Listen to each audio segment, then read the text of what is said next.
Ready? 3, 2, 1, start.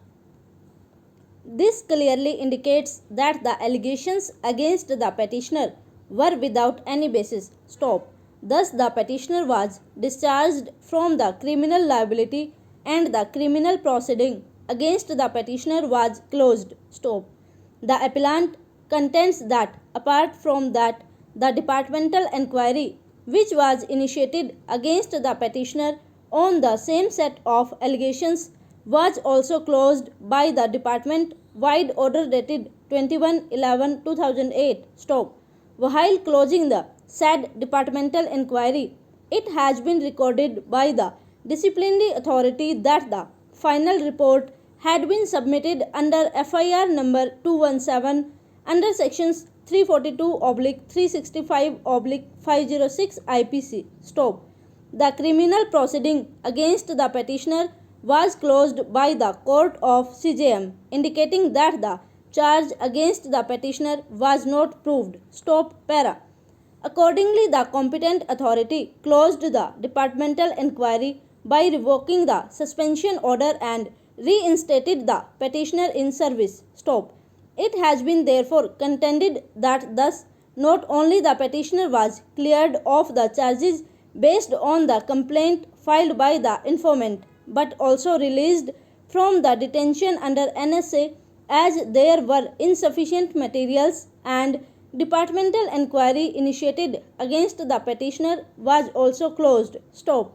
It has been submitted that all these actions initiated against the petitioner were based on the complaint which had been found to be without any basis. Stop.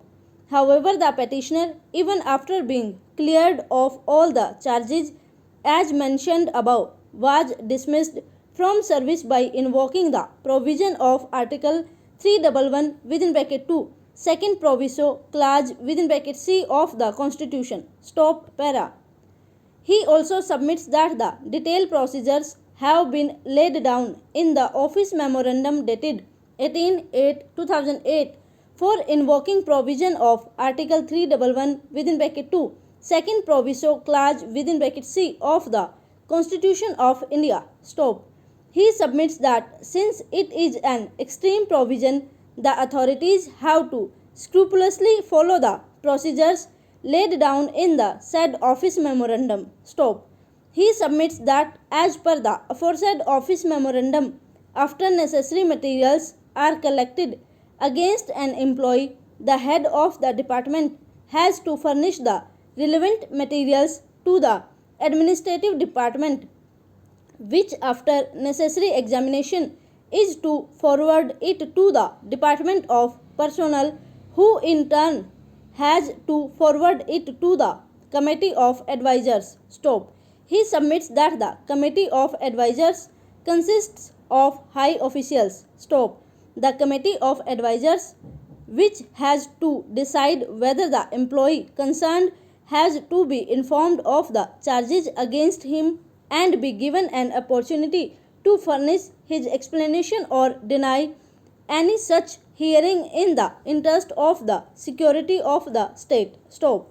If the Committee of Advisors forms the opinion that if it is not advisable to inform the person concerned of the materials and charges against him before proceeding further, they have to record such an opinion and put up the matter to the Honorable Home Minister, who in turn would place it before the Chief Minister for his approval. Stop. Contentions of the State Government Learned Counsel strongly opposed the contentions raised by the petitioners. Stop. He has also produced the relevant records and submitted that perusal of these records would clearly indicate that there was sufficient materials before the competent authority to arrive at the subjective satisfaction. Stop. Over.